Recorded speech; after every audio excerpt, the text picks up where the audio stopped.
Halo guys, langit Suriah membara pada pekan ini, didukung oleh Angkatan Udara Rusia dan milisi pro-Iran. Pasukan Suriah dikabarkan melakukan serangan ke Aleppo. Wilayah ini merupakan salah satu daerah di Suriah yang tengah dilanda konflik berkepanjangan selain itu. Serangan diluncurkan di daratan Izza atau sekitar 30 km di dekat perbatasan Turki. Pemerintah Presiden Suriah Bashar al-Assad mengatakan serangan dilakukan guna membasmi pemberontak anti pemerintah. Namun seperti biasanya guys, bagi teman-teman yang masih belum berlangganan di channel ini, silakan like, comment, dan subscribe agar kalian tidak ketinggalan video-video saya selanjutnya.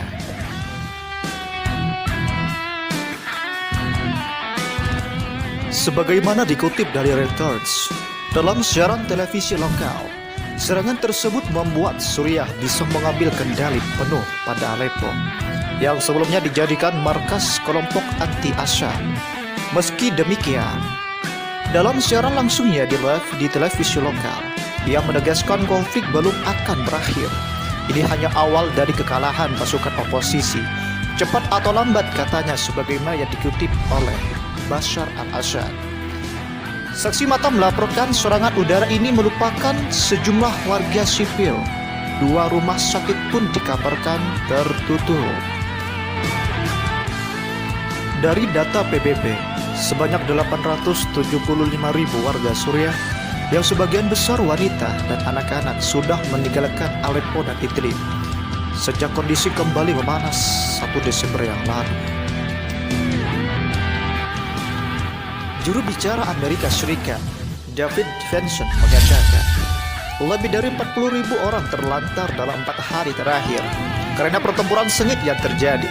Sementara itu, bantuan militer yang diberikan pihak Rusia kepada Suriah membuat Turki semakin murka. Presiden Turki Recep Tayyip Erdogan mengatakan tindakan ini merupakan salah satu tindakan anti kemanusiaan.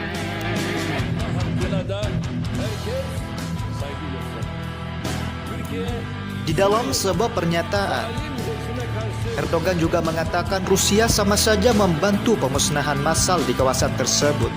Senada dengan Turki, Amerika Serikat pun mengecam Rusia atas perannya. Meski demikian, Menteri Luar Negeri Rusia Sergei Lavrov mengatakan pemberontak terus menyerang pangkalan yang dijaga Rusia dan Suriah. Tidak mungkin membiarkan ini tak terjawab, katanya.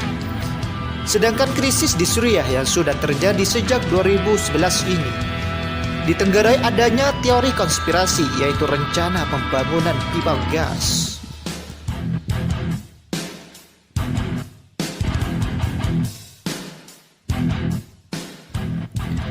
Mengutip dari ANSA, kantor berita Italia, ada rencana untuk membangun jaringan pipa gas dalam air, liquid natural, dari Qatar yang tersambung sampai ke Eropa. Pipa tersebut membentang melalui Arab Saudi, Kuwait, Irak, dan Qatar. Sedangkan Qatar adalah eksporting LNG terbesar di dunia. Pada 2018, ekspor LNG Qatar mencapai 100,48 miliar meter per kubik. Pipa tersebut sudah siap di Turki untuk menerima pasokan gas tersebut. Hanya saja ada penghalang, yaitu Bashar al-Assad.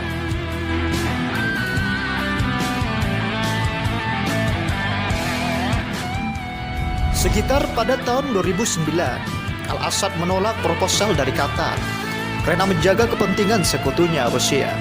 Sebut Felix Imonti, pengawat energi, seperti dikutip dari ANSA. Rusia adalah pemasok gas utama di benua biru. Mengutip data Extorad, sekitar 37% pasokan gas di Uni Eropa datang dari negeri beruang merah. Sebanyak 27 orang pemimpin di Uni Eropa mengutuk serangan yang dilakukan pemerintah Suriah di kota Idlib, di mana kelompok anti pemerintahan Bashar al-Assad berada.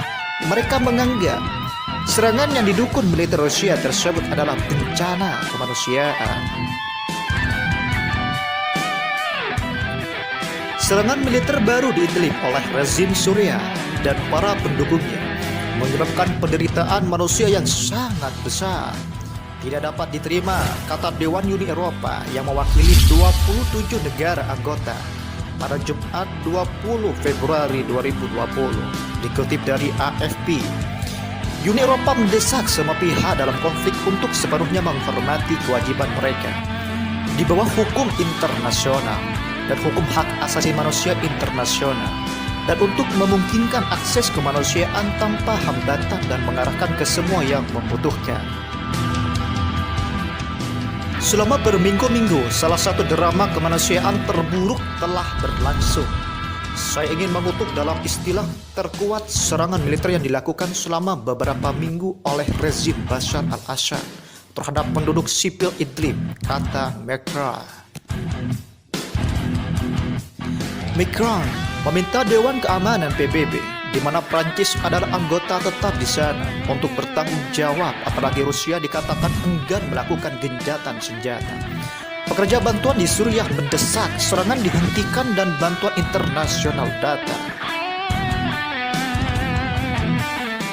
PBB juga mengatakan bahwa ada sebanyak 900.000 warga Suriah, dengan lebih dari 500.000 diantaranya adalah anak-anak, mengungsi akibat perang antar militer Suriah dengan kelompok anti-Assad sejak Desember 2019 yang lalu.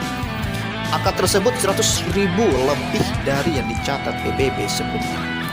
PBB juga mengatakan jika ada banyak bayi-bayi yang sekarat akibat kedinginan, serta kamp bantuan dan pengungsian yang sudah kepenuhan. Konflik Suriah sebenarnya sudah terjadi sejak 2011, bukan hanya melibatkan pro-Assad dan anti-Assad, tapi juga Rusia dan Turki di kubu yang berlawanan. Sedangkan pemerintah Turki juga dilaporkan akan membeli rudal Patriot milik Amerika Serikat.